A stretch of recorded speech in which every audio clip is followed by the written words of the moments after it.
Hello everyone, so here I am explaining the chapter Human Environment, the Tropical and the Subtropical Regions.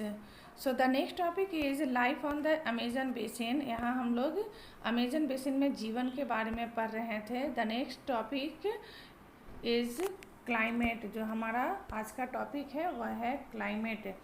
The Amazon basin stretches directly on the equator. Amazon basin जो है ये बिल्कुल equator पर बसा हुआ है and is characterized by hot and wet climate throughout the year. और बिल्कुल इक्वेटर पे बसे होने के कारण सालों भर यहाँ अत्यधिक गर्मी और नमी वाला क्लाइमेट होता है. Both day and nights are almost equally hot and humid. दिन और रात दोनों के समय काफ़ी गर्मी होती है और उमस भरा होता है. The skin feels sticky. त्वचा चिपचिपा लगता है. It rains almost every day. और प्रतिदिन बारिश होती है. The day temperature are high with very high humidity. दिन का तापमान काफ़ी गर्म होता है उमस के साथ.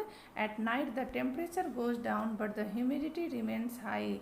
और रात के समय तापमान कम ज़रूर हो जाता है, कुछ कम हो जाता है, लेकिन ह्यूमिडिटी या उमस अत्यधिक रहती है. Rain forest. So we know about that the rain forest. Rain forest, these are the forests who receives the rainfall throughout the year. तो रेन फॉरेस्ट ऐसे फॉरेस्ट के कहते हैं जो कि ये पूरे साल जहाँ बारिश अत्यधिक होती है. As its rains heavily in this region thick forest grow. इस रीजन में अत्यधिक बारिश होने के कारण यहाँ काफ़ी घने जंगल ग्रो करते हैं. The forest are in fact so thick that the dense roof created by leaves and branches does not allow the sunlight to reach the ground.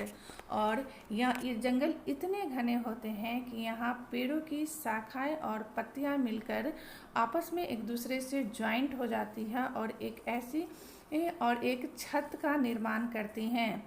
सो ये जो ब्रांचेज होते हैं एक दूसरे से इस तरह से जुड़ जाते हैं सभी पेड़ के ब्रांचेज कि ये पूरे जंगल को ढक देते हैं, कवर कर देते हैं. ऐसा लगता है कि उन्होंने एक छत का निर्माण कर दिया है और जिसके कारण it doesn't allow the sunlight to reach on the ground. जिसके कारण सूरज की रोशनी भी जंगल की सतह तक नहीं पहुंच पाती है. The ground remains dark and damp. और यही कारण है कि ये जो जंगल का जो सतह होता है ये काफ़ी अंधेरा होता है और बारिश लगभग प्रतिदिन बारिश होने के कारण यह दलदला होता है. ओनली सेट टॉलरेंट वेजिटेशन में grow here. Orchids bromeliads grow as plant parasites.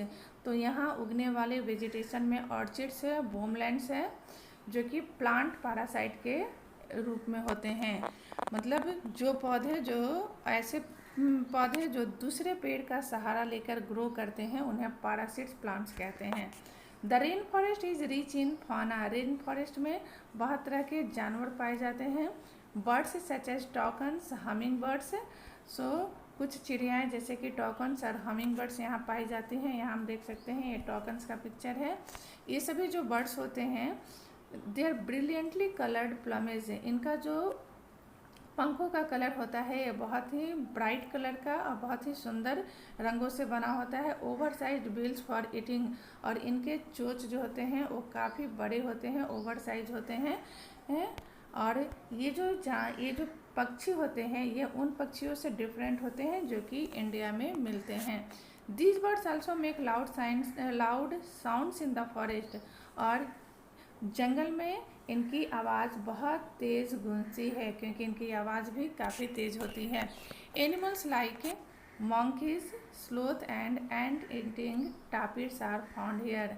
यहाँ जानवरों में बंदर मिलते हैं और स्लोथ एक जानवर होता है तथा एंट ईटिंग एक टापिड्स होता है. यहाँ हम पिक्चर देख सकते हैं ये टापिड है जो कि ये चींटियाँ खाती हैं. इस तरह के जानवर यहाँ मिलते हैं. Various species of reptiles. बहुत तरह के रेप्टाइल्स मिलते हैं. And snacks also thrive in this jungles. और इस जंगल में बहुत तरह के सांप भी पाए जाते हैं. Crocodiles, snakes, pythons abound. इस जंगल में मिलने वाले जानवरों में हैं क्रोकोडाइल्स, स्नेक्स और पाइथन एक तरह का सांप होता है, it is a type of snake. Anaconda and boa constrictor are some of the species. यहाँ एनाकोंडा भी एक तरह का एक स्नेक होता है जो कि काफ़ी बड़ा होता है, and boa constrictor are some of the species, इनमें कुछ प्रजाति है जो कि इस जंगल में पाए जाते हैं। Besides the basin is home two thousand of species of insect, और इसके अलावा ये बेसिन जो है बहुत विभिन्न तरह के इंसेक्ट या कीड़ों की प्रजातियां भी यहाँ पर पाई जाती हैं। Several species of fishes including the flesh eating piranha fish is also found in the river.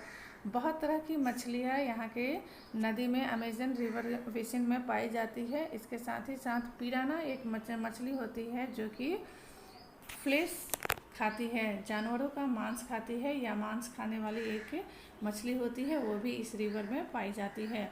This basin is दस extra ordinary rich in the variety of the life found here, और इसीलिए ये जो रिवर बेसिन एरिया है यहाँ बहुत अलग अलग तरह के प्रजातियों के जानवर और बहुत अलग अलग प्रजातियों के इंसेक्ट्स पाए जाते हैं।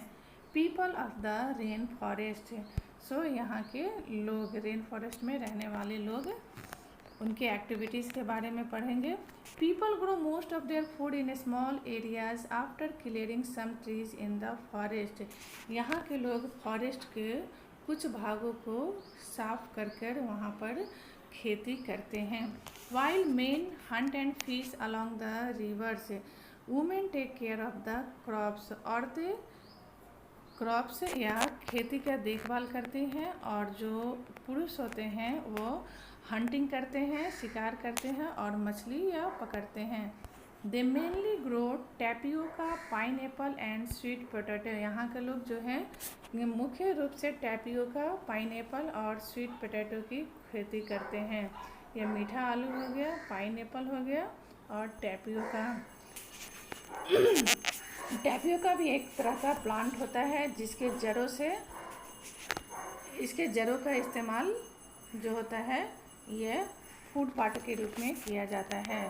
और टैपियोका प्लांट से ही हम कह सकते हैं साबूदाने का जो निर्माण होता है, साबूदाना इसी प्लांट से बनाया जाता है।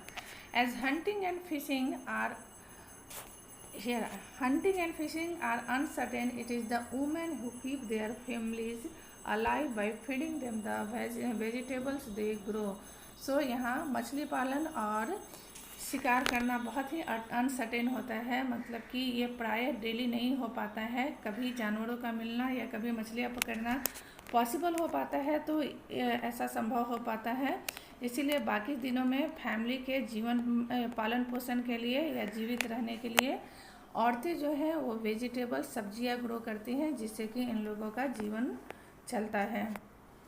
They practice slash and burn agriculture, या वे लोग स्लैश एंड बर्न एग्रीकल्चर का प्रैक्टिस करते हैं। यहाँ हम लोग पढ़ेंगे स्लैश एंड बर्न एग्रीकल्चर क्या होता है। And you read also previously in the geography chapter. The staple food is manioc, also known as cassava, that grows under the ground like the potato.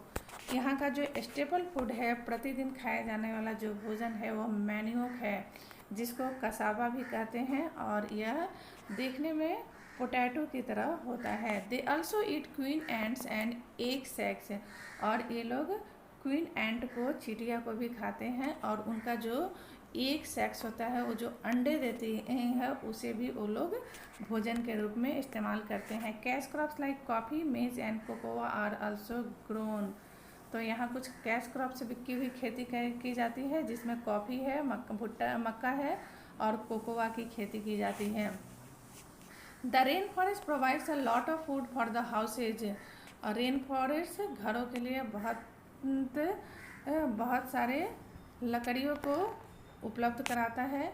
Some families live in thatched house, कुछ परिवार थैचेड house में रहते हैं, और ये थैचेड house जो होता है शेप लाइक बी हाइव्स, जिसका शेप बी हाइव्स की तरह होता है, मधुमक्खियों का जो घर होता है उसकी तरह उसका शेप होता है। There are other large apartment like houses called maloca with a steeply slanting roof है, और यहाँ पर कुछ बड़े बड़े घर भी मिलते हैं जिसे कि मलोका भी कहते हैं। और इसका जो रूफ होता है, छत जो होते हैं वो स्लैंटिंग रूफ होते हैं, स्टीपी स्लैंटिंग, इस तरह के ये रूफ बने होते हैं। Life of the people of the Amazon basin is slowly changing. Amazon basin के लोगों का जीवन धीरे धीरे बदल रहा है। In the older days the heart of the forest could be reached only by navigating the river. पुराने समय में फॉरेस्ट के भीतर तक पहुंचने के लिए फॉरेस्ट के भीतर पहुंचने का एकमात्र साधन था रिवर को या नदियों को नेविगेट करते हुए चलना। In 1970, the Trans-Amazon Highways made all parts of the rainforest accessible. 1970 में ट्रांस अमेजन हाईवे का निर्माण किया गया, जिसके कारण रेन फॉरेस्ट के सभी इलाकों में पहुंचना संभव हो गया। Aircraft and helicopters are also used for reaching various places. और एयरक्राफ्ट तथा हेलीकॉप्टर का इस्तेमाल रेन फॉरेस्ट के विभिन्न जगहों पर पहुंचने के लिए किया जाने लगा। The indigenous population was pushed out from the area there and forced to settle in new areas.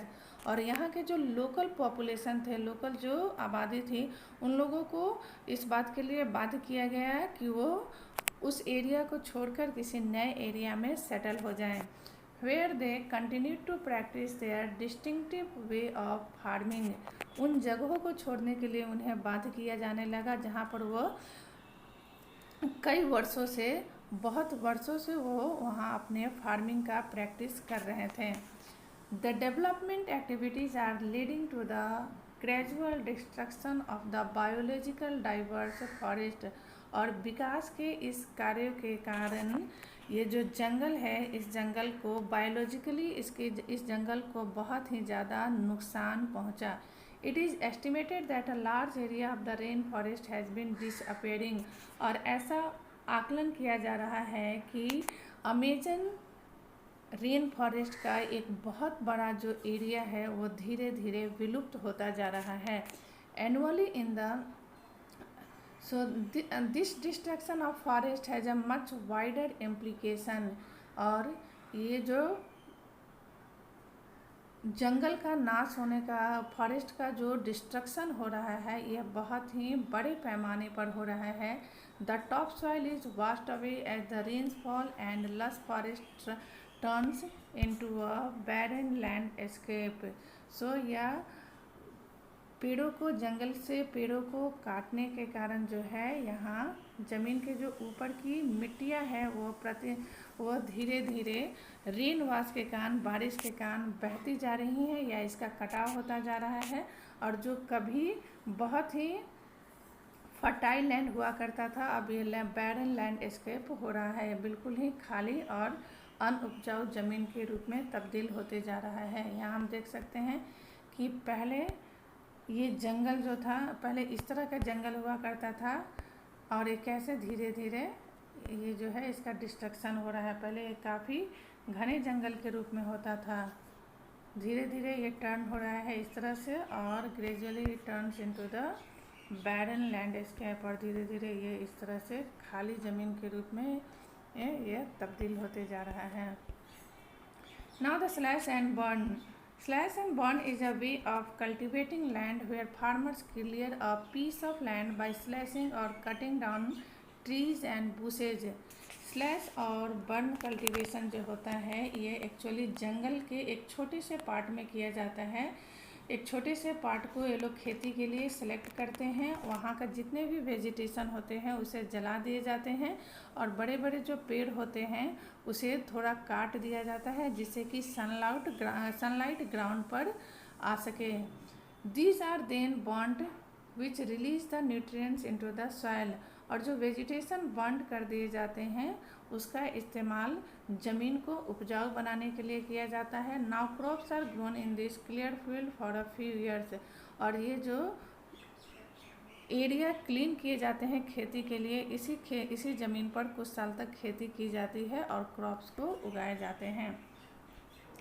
After repeatedly using the patch of land the soil loses it's nutrients. और लगातार यहाँ खेती किए जाने के कारण धीरे धीरे यहाँ की मिट्टी का फर्टिलिटी कम होते जाता है। सो इट इज़ अबंडेंट, इसीलिए कुछ साल के लिए इसे छोड़ दिया जाता है। Then they clear another plot of land to plant, और तब वो जंगल के किसी दूसरे भाग में जाकर फिर से वापस वही प्रक्रिया अपनाते हैं और लैंड को क्लियर करते हैं जिससे कि वो प्लांटेशन या क्रॉपिंग कर सकें। In the mean time young trees grow in the old field in this way soil fertility, और इस बीच में छोड़े हुए ज़मीन पर, छोड़े हुए खेत पर फिर से कुछ पौधे उग जाते हैं जिससे कि इसकी फर्टिलिटी वापस से लौट जाती है।